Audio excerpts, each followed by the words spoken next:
Hoje aqui no programa a gente começa uma série de reportagens especiais que fizemos em Portugal. Vamos levar para a sua casa a experiência única de espiritualidade e devoção que encontramos em Fátima. Uma fé que atravessa gerações, emociona peregrinos e transforma vidas. Confira.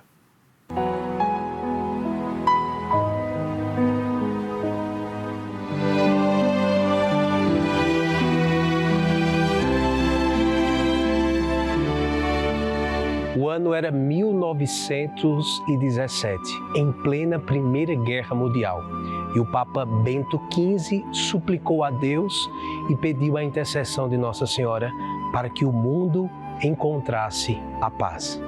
Depois de mais de um século, Fátima continua sendo um farol de paz para o mundo. E nesse momento, nós vamos conversar com o Padre Francisco Pereira, ele que é capelão aqui do Santuário de Fátima e vai nos falar dessa missão que este santuário e este lugar tem para os devotos da Virgem de Fátima.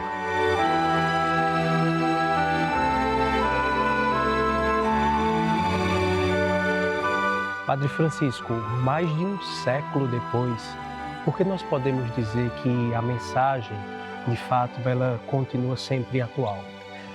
Continua atual porque o Evangelho continua sendo atual e a mensagem de Fátima é, de facto, um reforçar do Evangelho pelas mãos da Virgem Maria, desta mulher que teve uma experiência de vida com Cristo extraordinária, que teve uma experiência de fidelidade ao Evangelho muito extraordinária e, por isso, quando ela veio aqui há 100 anos e fez ressoar esta mensagem da necessidade da conversão, da necessidade da oração, continua hoje a ser atual porque o Evangelho é sempre uma história de salvação e uma história de apelo à conversão constante de cada homem e de cada mulher.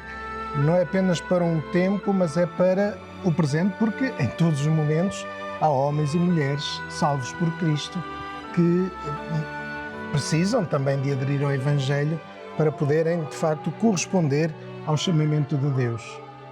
Padre, o senhor já está aqui há mais de 18 anos e qual foi a experiência que mais marcou o seu ministério aqui em Fátima? É assim, há duas experiências, uma mais pessoal e outra mais exterior, digamos assim. Têm sido as experiências das visitas dos Papas, sobretudo do Papa Francisco, para a canonização dos pastorinhos, onde ele disse temos mãe, e portanto onde o Papa reconheceu que Fátima é um lugar de maternidade de Maria e um lugar de acolhimento de todas as pessoas como seus filhos. Por outro lado, a experiência mais enriquecedora, não posso deixar de dizer que é a experiência do confessionário, a experiência de confessar os peregrinos, a confessar as pessoas que vêm aqui à Fátima neste desejo de encontrarem algo que transforma a sua vida.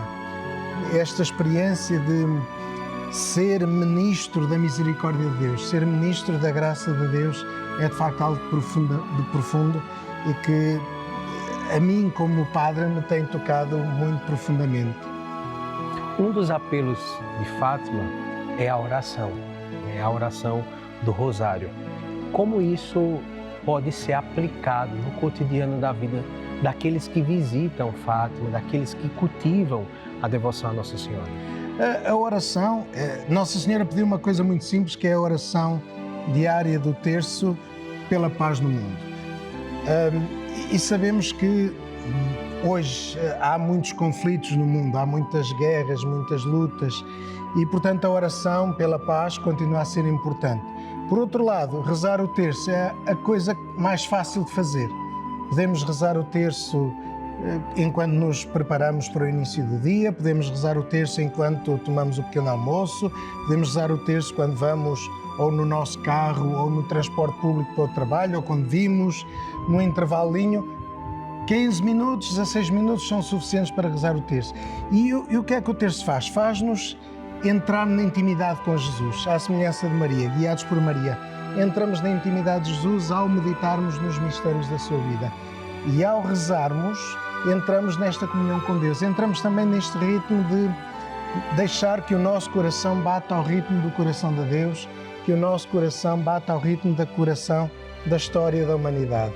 Portanto, esta oração compassada, ritmada, repetitiva sim, mas porque o ritmo nos ajuda, de facto, a seguir e a estruturar a vida, e esta oração do terço é, de facto, profundamente importante e estruturante para a nossa vida. Eu sempre que falo sobre o terço, eu falo desse ritmo, né? A repetição, o ritmo que o terço tem é para que o nosso coração siga no mesmo pulsar do coração de Nossa Senhora, do coração de Deus.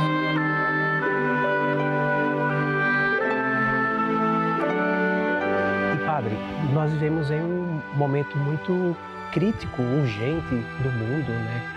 Vários sinais de guerra, crises familiares, e o apelo de Fátima é também para a reconciliação. Como esse convite à reconciliação entre as nações, entre famílias, ressoa e nos convoca a vivermos reconciliados com Deus e com os outros? A reconciliação é, em primeiro lugar, com Deus. O pedido da reparação, desta reconstrução da relação com Deus, também desta reconstrução da harmonia da criação que o pecado destruiu. É um pedido fundamental em Fátima. É uma das coisas que Nossa Senhora pediu várias vezes, repetitivamente. A reparação significa, de facto, empenharmos-nos numa construção de uma nova maneira de ser humano.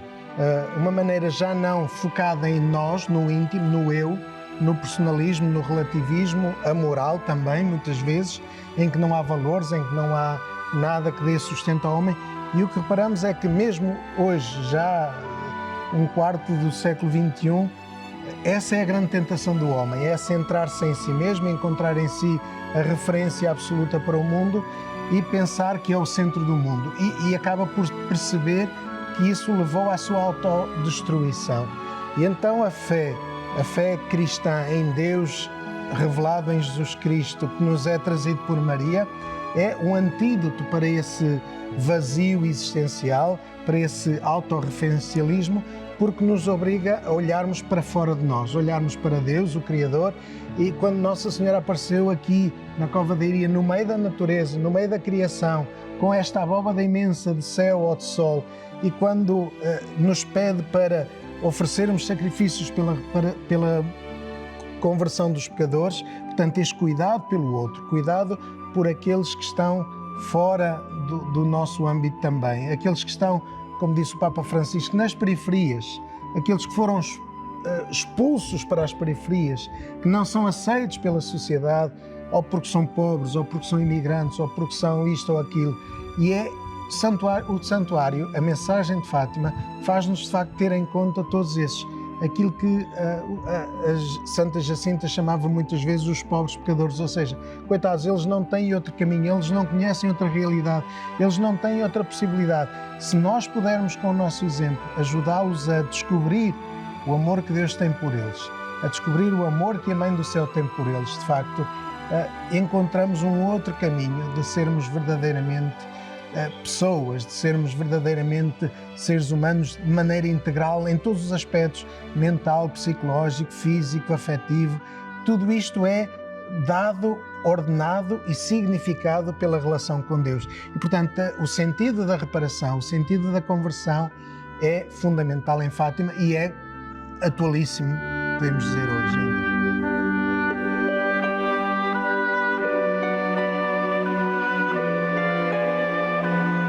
Olhando agora um pouco para esse sinal da aparição, que vem num contexto de guerra a 3 crianças, como que essas 3 crianças, elas carregam, são protagonistas de um sinal de Deus e elas carregam uma missão, né? Uma missão de anunciar para o mundo essa luz que surge nesse lugar.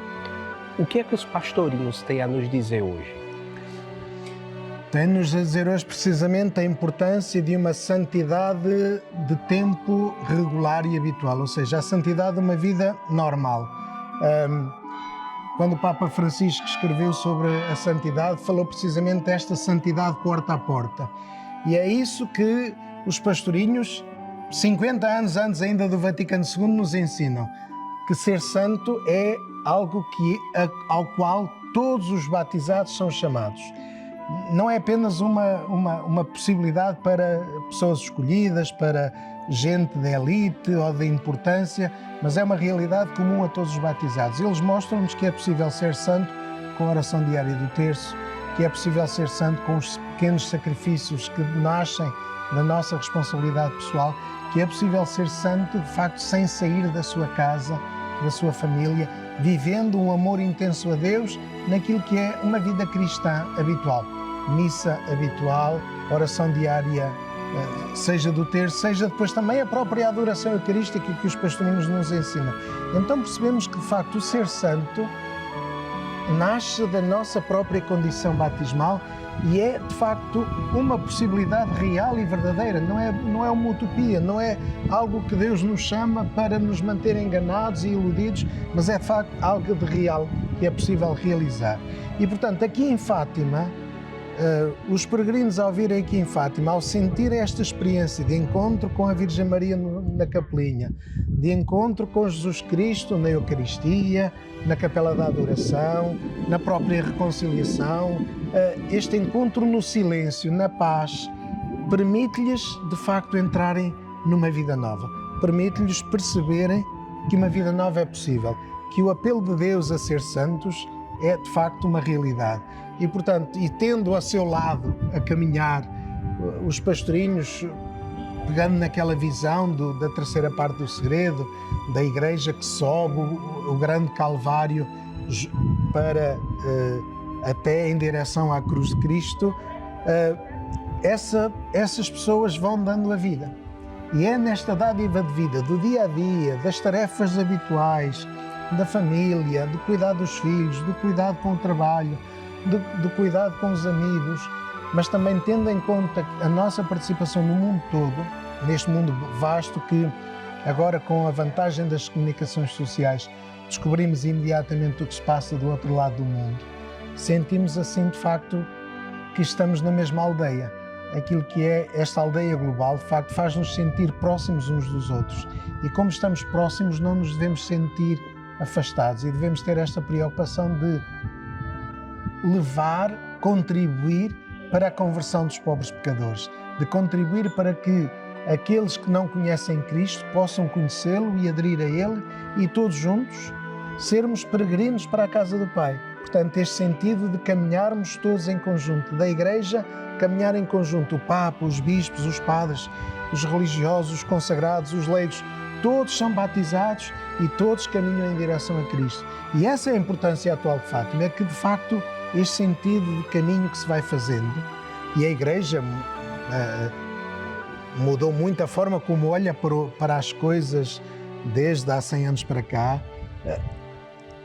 Fátima continua a ser um instrumento importante para olharmos para a Igreja de uma forma atualizada, de uma forma presente, não estagnados num passado glorioso que já desapareceu, mas convictos de que a nossa missão continua a ser a mesma, ir por todo o mundo, anunciar a Boa Nova e batizar todas as pessoas, ou seja, e espalhar a graça de Cristo a todos para que possam todos viver também neste espírito do Evangelho. E Fátima, como está aberto, como é um lugar sem portas, como disse o Papa Francisco também, é um lugar onde todos se sentem acolhidos, bem-vindos.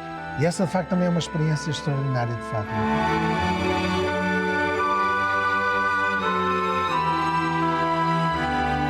Os santuários no Brasil e no mundo inteiro são como casas, e o Senhor disse, Fátima é uma porta aberta, é uma casa de porta aberta para acolher aquele que vem de perto, aquele que vem de longe, para viver essa experiência de aconchego, de se sentir amado.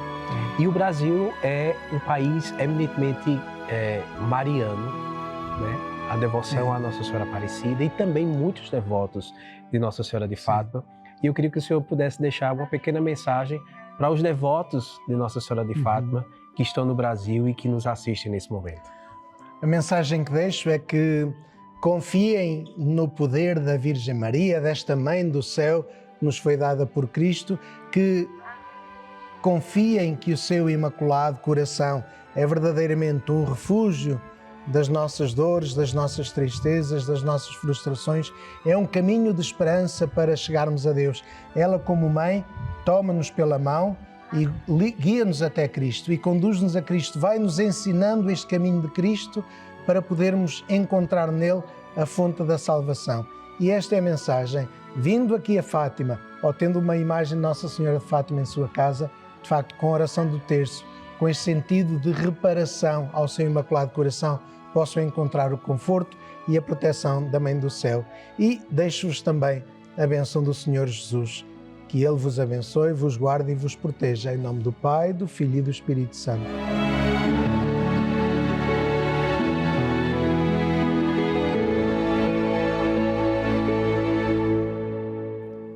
Que lugar lindo e abençoado, marcado pela fé católica, né, gente? Muito especial, e a gente compartilhando um pouquinho de Portugal com você aqui na TV Pai Eterno.